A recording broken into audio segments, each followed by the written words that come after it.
iPhone 7. What, tout le monde, c'est Christo, aujourd'hui on se retrouve pour les Breaking News à propos de l'iPhone 7, du coût de production, parce que ça peut ne pas intéresser des gens, et ce qui à mon avis sera le cas dans cette vidéo. Voilà, donc je suis désolé si ça t'intéresse pas, bah pourquoi t'as cliqué sur la vidéo? Que moi ça m'intéresse, mais bon après on n'est pas vraiment sûr aussi au niveau des prix. C'est-à-dire que t'as des sociétés qui vont essayer d'évaluer en fonction des composants, de ce que à peu près Apple va mettre dans leur smartphone, et ils vont essayer d'évaluer un peu le smartphone comme ça.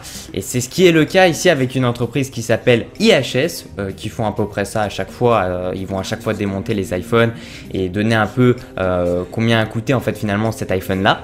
Et donc c'est ce qu'ils ont fait avec l'iPhone 7, 32 gigabits. Voilà. Et ils se sont dit, voilà, Apple le vend assez cher, relativement cher, ça on le sait très bien. Apple reste comme ça. 700 € environ, 639 $ je crois, ou 630 $ aux United States. C'est relativement assez intéressant aussi de savoir finalement combien coûte cet iPhone 7 là, 32 gigabits. Alors en fait IHS a publié un petit communiqué pour révéler, excusez-moi, qu'après une petite estimation, que ces techniciens ont découvert qu'un iPhone 7 avec 32 gigabits de mémoire coûterait finalement 219,80 $ en matériaux, et sachant qu'il y aura 5 $ en main d'œuvre, avec la somme de 224,80 $ au total. C'est-à-dire qu'un iPhone 7 avec une mémoire de 32 gigabits coûte 649 $ aux USA. C'est-à-dire que finalement Apple se fait quand même sur chaque iPhone une bonne marge. Voilà. Je suis gentil, c'est une bonne marge, c'est une marge correcte. En tête, c'est qu'Apple fait encore plus de marge à partir du hardware en fait, comparé à Samsung, mais le coût des matériaux est plus élevé qu'auparavant, d'après la firme. Après ça reste à voir, mais cet iPhone 7 est sans doute un peu plus cher que les iPhones précédents. Ce qui paraît aussi assez logique, hein, parce qu'on va essayer de monter en technologie, et la technologie coûte de plus en plus cher. Enfin, c'est ce qu'on dit, 230 $ pour un iPhone 7 et qu'on le revend finalement, on va dire 700 $ sur le marché.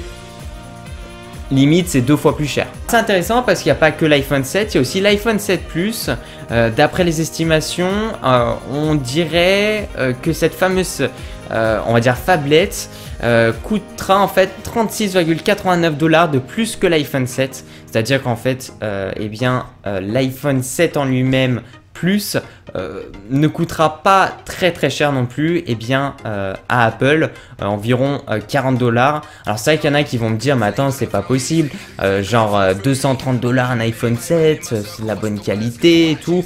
Alors, on va pas parler aussi non plus de la qualité, mais en gros ces grandes boîtes ne font pas bien sûr construire et fabriquer leurs smartphones en France, hein, ça c'est sûr. Ils font fabriquer malheureusement dans des pays où il y a moins de règles et c'est un peu plus compliqué aussi à gérer là-bas. C'est assez compliqué, et puis surtout ils les construisent malheureusement dans des endroits où il y a un peu moins de moyens, et que bon, moi j'adhère pas trop à ces systèmes-là. Il n'y a pas que Apple, il y a plein de boîtes, même Samsung et tout, qui font construire dans des endroits où malheureusement les gens ils ont un peu moins d'argent, et que eux, ils font travailler ces gens-là un peu à la chaîne, et que voilà, c'est un peu spécial quoi. Et forcément pour Apple, eux de toute façon dans leur tête c'est leur but c'est de construire quelque chose de carrément innovant, d'essayer de faire en sorte que les gens achètent, et que quelque part de faire en sorte que la production ne soit pas trop coûteuse.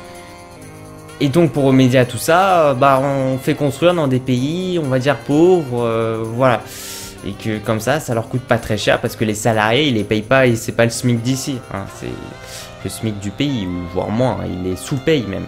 Bon, ça c'est des méthodes après je dirais assez malheureuses, mais voilà. Et puis il n'y a pas que cette entreprise-là, hein. Tous les gens, merci de mettre un petit j'aime à la vidéo, ça fait super plaisir, de me suivre sur ma page Facebook personnelle aussi. Puis je vous dis à la prochaine, ciao ciao, peace out.